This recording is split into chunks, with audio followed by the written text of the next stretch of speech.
Hello everyone, good morning. Hope you all are fine. I am Kalyani Trivedi, continuing the lecture of TY BCom Sem 5, that is of English subject. We have completed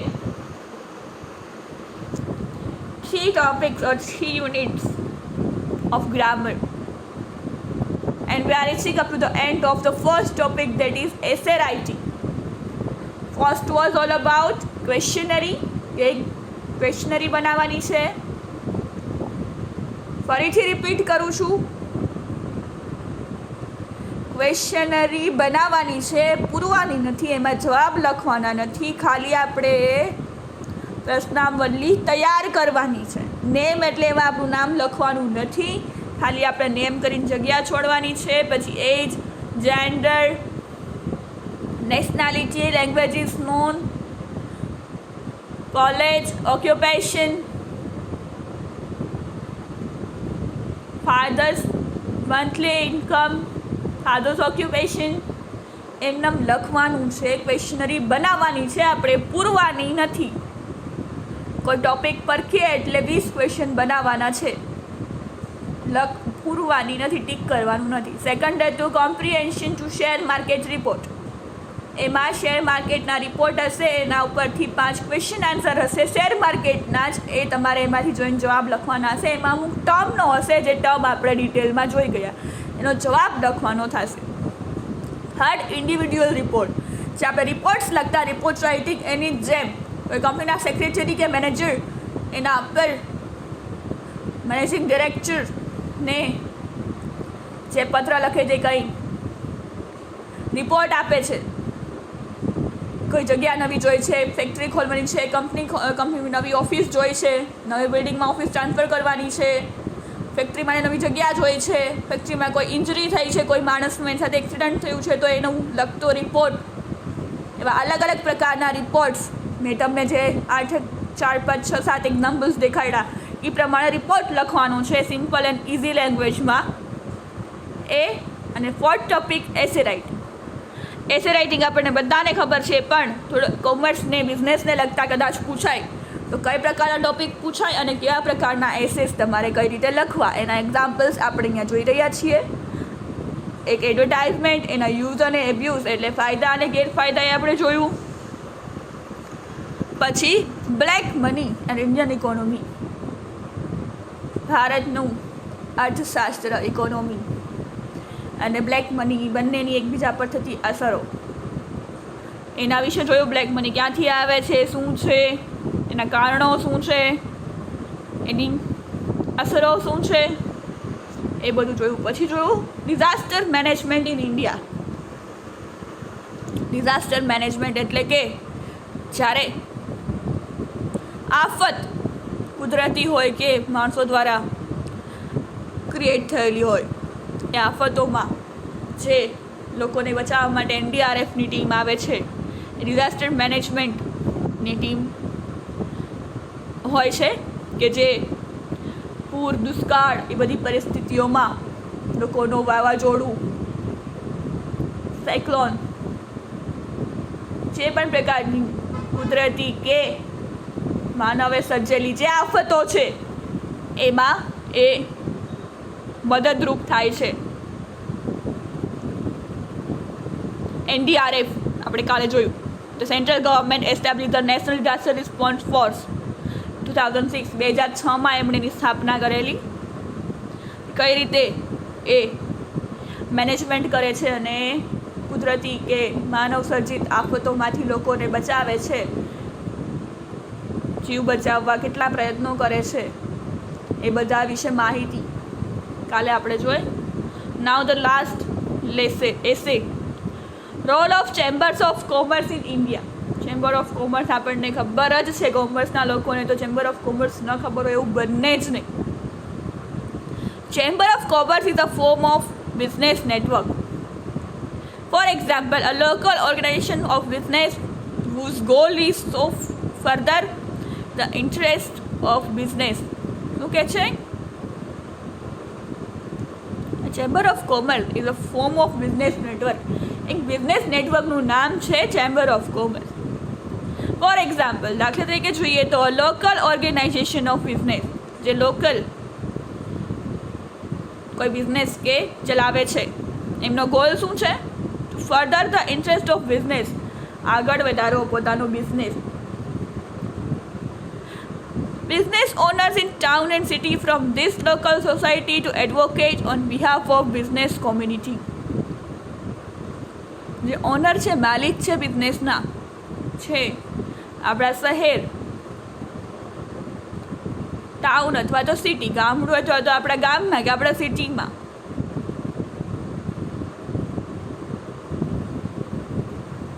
જે business ચલાવે છે એમની વાત. Membership of this chamber of commerce consist of industrialist, bankers, financiers, wholesalers, retailers etcetera.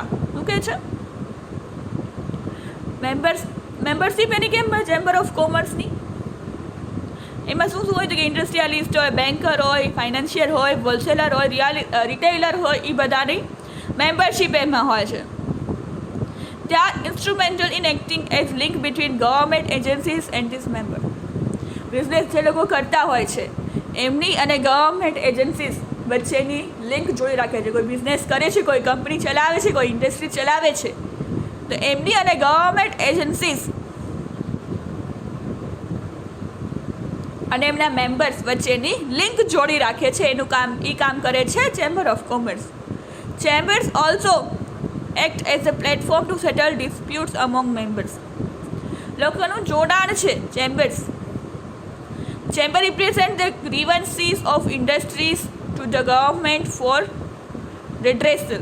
Grievances એટલે આપણું દુઃખ, પણ જે કંઈ પણ સમસ્યા આવે છે બિઝનેસમાં, ઇન્ડસ્ટ્રીમાં, ક્યાંય, તો એ ગવર્મેન્ટ સુધી પહોંચાડીને એમનું નિરાકરણ લઈ આવે છે. All chambers of commerce of different cities of India are part of association and or FICCI. શું કહે છે?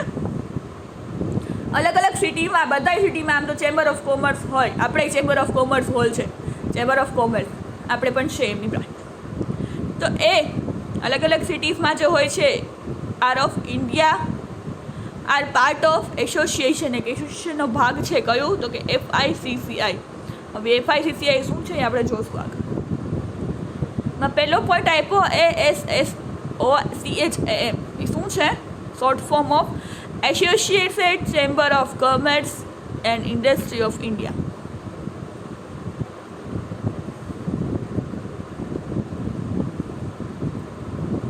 It is a not-for-profit organization facilitating reach of India to all business around the globe for wanting to do business with India. શું કહે છે? આ જે associated chamber of commerce and industry of India છે એ globe એટલે વૈશ્વિક સ્તરે જો તમારો બિઝનેસ તમારે લઈ જવો હોય, ત્યાંથી માલ ખરીદવો હોય, ત્યાં વેચવો હોય, એ ફેસિલિટી પ્રોવાઈડ કરે છે. It is also referred to as a chamber of chambers having in its fold more than 40 industries, chambers, trade association and serving more than 450,000 corporate members all over India. Okay, it is also referred to as chamber of chambers. 400 industry, 400 મોટી industry ના members લોકોનું association અને 4,50,000 લોકોના membership ધરાવતું આ ભારતનું એક મોટું એસોસિએશન છે. Today association had emerged as the fountain head of knowledge for Indian industry. Indian ઇન્ડસ્ટ્રીમાં અત્યારનું નામ સૌથી અગત્યનું આગળ વધેલું છે. એમર્જ અત્યારે બહુ આગળ વધેલું છે. Association is a network at present member from following sector. અલગ અલગ સેક્ટરમાંથી નેટવર્ક રિપ્રેઝન્ટ કરે છે. તો કે પહેલું છે ટ્રેડ, નેશનલ અને international.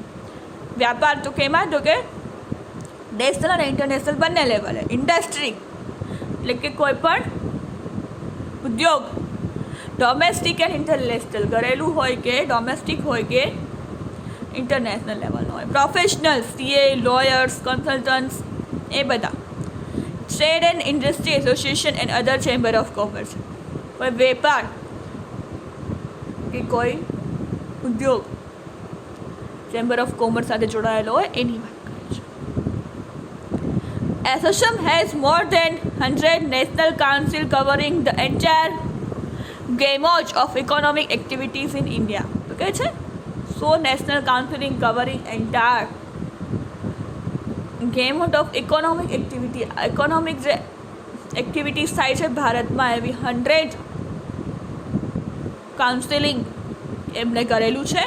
It is recognized as a significant voice of Indian industry in the field of corporate social responsibility, environment and safety, HR and labor affairs, corporate governance, company law, corporate finance, banking and finance, economic and international affairs, etc. શું કહે છે? એસોસમ છે એ કઈ રીતે ઓળખાય છે? Significant voice, કોઈ અવાજ ઉઠાવે કોઈ ઇન્ડસ્ટ્રીમાંથી, ઇન્ડિયન ઇન્ડસ્ટ્રીમાંથી, તો એવા ફિલ્ડ માટે કયા કયા ફિલ્ડમાં છે? Corporate social responsibility, environment and safety. Environment એટલે અનુકૂળ વાતાવરણ અને એમની સેફ્ટી. કે જેવા ઇન્ડસ્ટ્રીઝ હોય જેમ જેતપુરનું છે, એમના લોકોની હેલ્થ કેટલી ખરાબ થાય છે. બાંધણી ઉદ્યોગ જામનગરમાં પણ એટલું નથી જેટલું જેતપુરમાં છે. પછી HR and labour affairs, labour મજૂરી ઓછી આપે ને કામ વધુ કરાવે. કોર્પોરેટ ગવર્નન્સ, કંપની લો, જે તમને ખબર જ છે, કંપની લો વિશે કાંઈ બોલવાની જરૂર નથી. કોર્પોરેટ ફાઇનાન્સ વિશે પણ. બેન્કિંગ એન્ડ ફાઇનાન્સ, બેન્કિંગ જે લોકોની લોન, પૈસા, એ બધા વિશે. ઇકોનોમિક એન્ડ ઇન્ટરનેશનલ અફેર, જે ઇકોનોમિક્સ છે, આર્થિક અને ઇન્ટરનેશનલ જે બિઝનેસ ચાલતો હોય એના વિશે વગેરે. ASSOCHAM organizes lectures ASSOCHAM organizes lectures, workshops, symposiums, conference for the benefit of its members. ત્યાં શું કરે છે ASSOCHAM? લેક્ચર્સ ઓર્ગેનાઇઝ કરે છે, વર્કશોપ આખો દિવસનો, સિમ્પોસિયમ્સ, કોન્ફરન્સ, લોકો ભેગા થાય, એમને માહિતી મળે. For the benefit of its member, તેમના મેમ્બર્સના ફાયદા માટે. એટલે કે બિઝનેસમાં તમારે આગળ વધવું હોય, તમારા ઇન્ટરનેશનલ લેવલ પર જવું હોય, મારો એક સિટીમાંથી, એક રાજ્યમાંથી બીજી રાજ્યમાં તમારે બિઝનેસ લઈ જવો હોય, તો એના માટે આ ચેમ્બર ઓફ કોમર્સ અને એમની બ્રાન્ચ ASSOCHAM, આ બધા લોકો જોડાયેલા છે. પછી FICCI, એટલે કે the full form of FICCI is the federation of Indian chamber of commerce and industry. આપણે સાંભળેલું છે federation. It was establish in 1927. 1927 એમની સ્થાપના થઈ હતી. FICCI is the largest and oldest apex business organization in India. બિઝનેસની એક સંસ્થા, જૂના જાણીતી, 1927 જેની સ્થાપના થઈ એ federation of Indian chambers of commerce and industry છે. આ non governmental and not for profit organisation. Non governmental એટલે આ સરકારી નથી, બિનસરકારી છે, પણ એમાં કંઈ પ્રોફિટ માટે કામ કરતી નથી. Is the voice of India's business and industry. Bus Indian business એટલે કે બિઝનેસ ચલાવતા અને ઇન્ડસ્ટ્રી એટલે કોઈ ઉદ્યોગ ચલાવતા લોકોનો અવાજ, એમને કામ લાગવું એમનું કામ છે, કે એમને અનુકૂળ થવું, એમને હેલ્પફુલ થવું. FICCI articulates the views and concern of industry. Views and concern, view એટલે એમના મંતવ્યો અને એમની કંઈ જરૂરિયાત હોય, એમને કંઈ પ્રોબ્લેમ્સ હોય તો એના સોલ્યુશન માટે હેલ્પ કરે છે. Platform for networking and consensus building within the across sectors and is the first part of call for Indian industry policy makes the international business community. Platform એક પૂરું પાડે છે બિઝનેસમેન્સ અને ઇન્ડસ્ટ્રીઝ માટે. વિધિન એટલે કે આપણા દેશમાં અને ઇન્ટરનેશનલ લેવલે બિઝનેસ કરવા માટે આપણી industry policy, Indian industry policy માટે પણ એ લોકો એક પ્લેટફોર્મ પૂરું પાડે છે. FICCI covers areas like CSR, economic affairs, and research environment and hazard quality form resources conservation and management etc. થોડો ટફ એસે છે, આવો એટલો હાઈ લેવલનો પૂછાતો નથી, પરંતુ આપણે ખ્યાલ હોવો જોઈએ કે આવી રીતે કોઈ એસે પૂછાય ચેમ્બર ઓફ કોમર્સ વિશે તો એમાં કયું કયું આવે એની આપણી માહિતી હોય તો આપણે આપણી ઇઝી લેંગ્વેજમાં આપણી અન્ડરસ્ટેન્ડિંગ પ્રમાણે ઇઝી અને સિમ્પલ લેંગ્વેજમાં આપણે જે રીતે સમજાય એ રીતે આપણી ભાષામાં આપણે લખી શકીએ.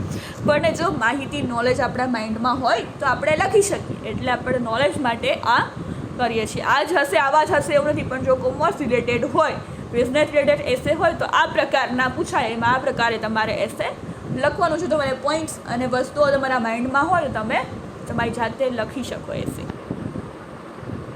It serves its members from the Indian private and public corporate sector and multinational companies. It helps in business promotion, networking and policy reforms. શું કહે છે? It serves its members from the Indian private and public corporate sectors. Serves એટલે help કરે છે, મદદ કરે છે, નિહારે ઊભા રહે છે. કયા તો કે Indian private and public corporate sectors બધી જગ્યાએ અને મલ્ટીનેશનલ કંપનીઝમાં પણ એ લોકો મદદરૂપ થાય છે. It helps in business promotion, networking, promotion બિઝનેસનું આપણું પ્રમોશન કરવા, આગળ વધારવા, નેટવર્ક આગળ વધારવા એન્ડ પોલિસી રિફોર્મ્સ બધી રીતે FICCI જે બિન સરકારી ઓર્ગેનાઇઝેશન છે 1987માં જેની સ્થાપના થઈ છે, જૂનું અને જાણીતું એક ઓર્ગેનાઇઝેશન જે ઇન્ડસ્ટ્રીયાલિસ્ટનો નેશનલ અને ઇન્ટરનેશનલ લેવલે અવાજ ઉઠાવે છે, એમને સગવડતાઓ આપે છે, નેટવર્ક પ્રોવાઈડ કરે છે, પ્લેટફોર્મ એક ઊભું કરે છે આગળ વધવા માટે, એ છે FICCI. That is all about essays. Essay આ પ્રકારના હોય, આ પ્રકારના લખવાના. All about today's lecture. We will continue in the next lecture. Thank you for listening. Have a nice day.